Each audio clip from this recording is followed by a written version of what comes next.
been asked to say a few words about the individual we want to honor at this time. I pride myself on my ability to persuade and advocate, but I've failed. I had asked this individual to join us today.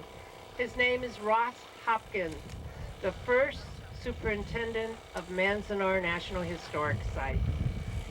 He's someone like Lone Ranger who works really hard, but when it's time for the accolades, he heads for the hills. So we're going to have to do this in absentia today. You must know that while you met some members of the Manzanar site staff, that Ross was not just the superintendent, but he was a staff of one for a number of years.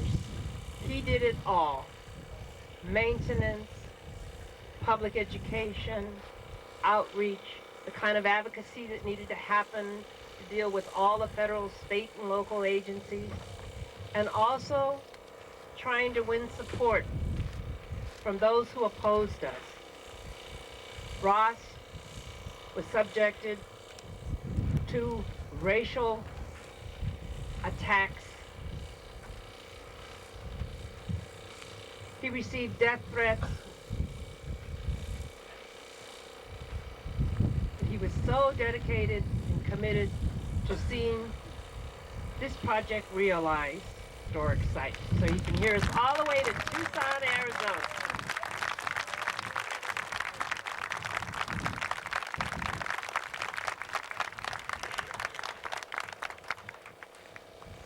Sue's going to tell you about this special presentation from the community.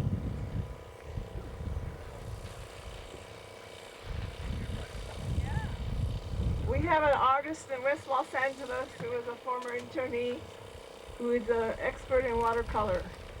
And we asked him if he would do an original painting that we might present to Ross rather than a certificate, but a painting that he might be able to put up in his new house in Tucson, Arizona. And I don't know if Henry is here. Henry Fukuhara, the artist, he goes around doing workshops for beginning artists, and whatever money he makes, he donates to community groups. He donated money to us 2 years ago. He's also donated money to the Japanese American National Museum in Los Angeles and the Eastern California Museum here. He doesn't take any money for expenses, but gives it all away. So we are honored that he was able to do this painting that we would like to present to Ross Hopkins.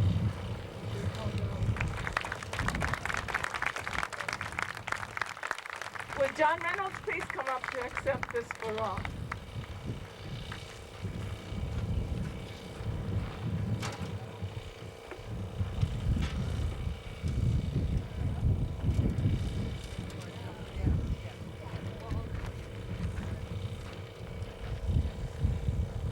I might just say a couple more words about Ross. I arrived as regional director about 3 years ago, and there was a huge article in the San Francisco Chronicle, and Ross was a Marine, you know, and Ross didn't know how to be anything but blunt. And he was blunt in the article. And he was right. He was right about everything he said about Manzanar. And then I found out shortly after, when I tried to call Ross and tell him not to worry about the articles in spite of what some people were saying. And I found out that Ross had an office for one purpose. That was to house his answering machine. I don't think Ross ever spent any time in his office. He spent it instead right out here on the site, or with people in the community, or with the advisory commissioners, one-on-one. And Ross is a legend in the National Park Service because of what he did here, and I'm sure he'll be a legend in the Japanese American community and in the Inyo County community for the expert work that he did here, and we all must be indebted to him forever, because this site is Ross Hopkins' site, as well as the American